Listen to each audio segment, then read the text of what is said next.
Namaste. I'm Jill Loftus of Nuit Astrology. Thank you for joining me this week for the Planetary Energy Forecast. We're looking at the week of March 28th, 2022. This is a large week heading into a very powerful month of April. Please do check out my April Planetary Energy Forecast. I have all the details for the month there. Lots to kind of pay attention to.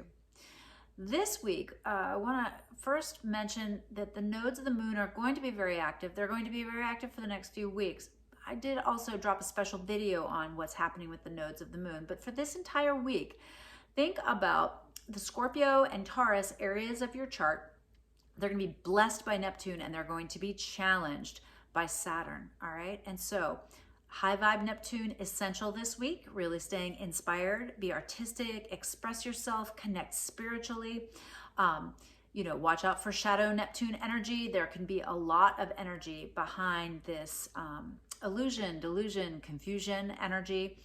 And also with the Saturn in Aquarius, with the square, it's going to create more and more challenges to those Taurus and Scorpio areas of your chart. So that square is going to be in effect for a decent amount of time, and it's really going to ask you to have more integrity for the future when you're talking about resources and Taurus ruled things, money, food.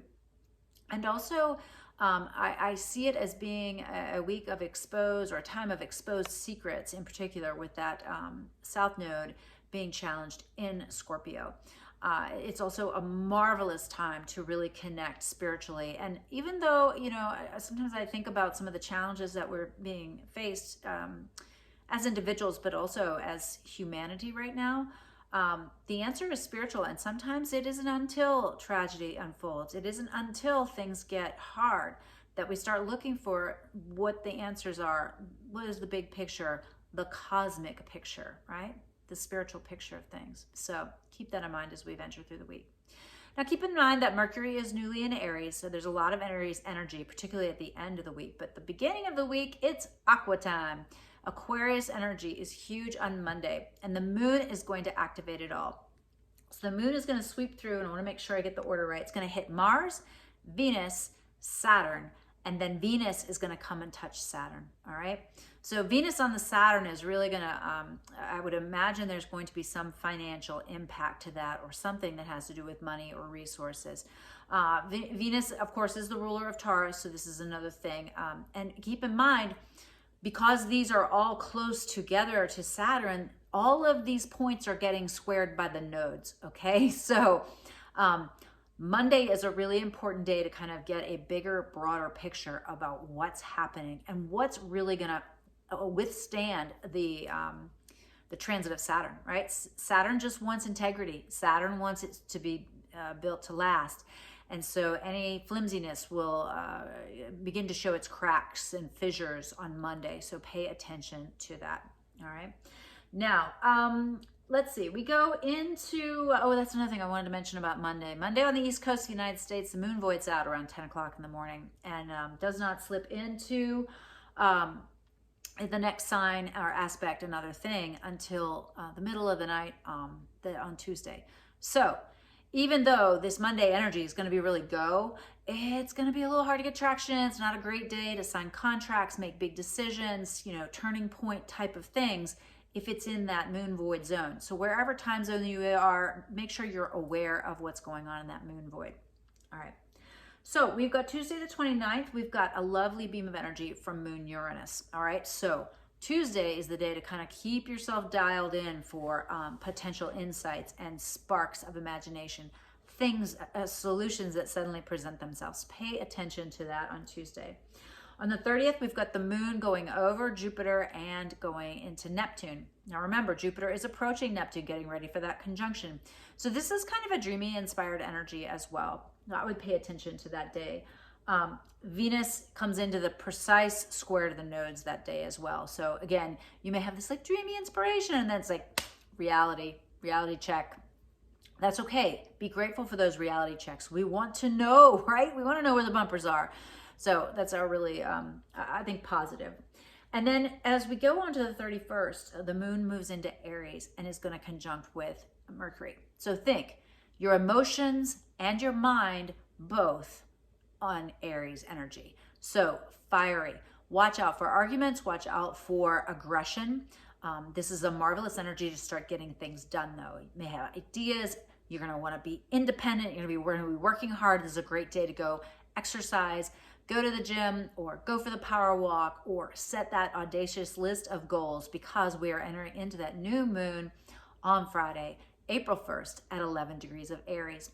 Now, this is a very unique new moon in that it is conjunct Chiron. So Chiron has been in Aries for several years now, and it is slowly getting its traction back and moving forward. Now, the new moon doesn't precisely touch it. It's a 1 degree away. So Chiron's at 12, new moon's at 1 degree or 11 degrees of Aries. But the very next day, the 2nd, we have a stellium of moon, sun, and not moon, sorry. Moon touches it on the 1st, but then you're going to have the sun, Chiron, and Mercury all together on the 2nd of April. All right. Now, back to that April 1st date. It's a pretty sparkly new moon. I'm trying to see what the aspect is here. I have it written down here. Yeah, it's sextiles Mars and Saturn. Okay, super powerful. But with that Chiron there, it gives a little bit of a wild card. All right. So I'm looking at this new moon as a perfect new moon to set new goals, dreams, desires, launch, anything that has to do with things that will help to heal and to help.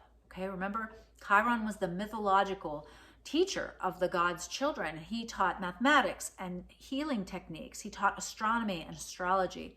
He was a master teacher.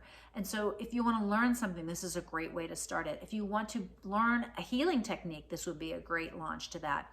Anything that you really, that's going to help you is going to help everybody, right? And this is just the perfect new moon to launch any of those goals or aspirations that you might have, especially with those beautiful beams of energy coming from Mars and from Saturn, which are both in Aquarius, all right?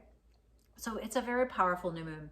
And then, yeah, this next day we have got that stellium, right? You've got Sun at 13, Chiron and Mercury at 12, like, whoa. So healing conversations.